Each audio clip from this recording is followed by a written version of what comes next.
Como ya se puede ver, ya ha empezado la campaña electoral, una campaña electoral muy concurrida en la gente que se está acercando a nuestra carpa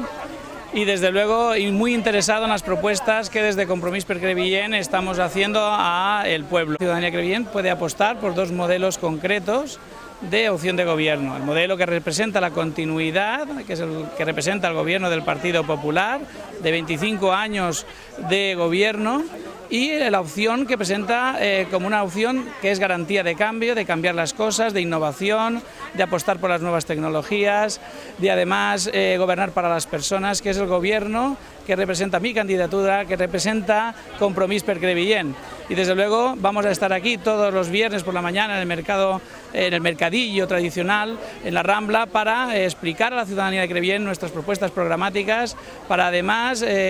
como no podía ser de otra manera, pedirles el voto, porque creemos que es el momento del cambio en Crevillent.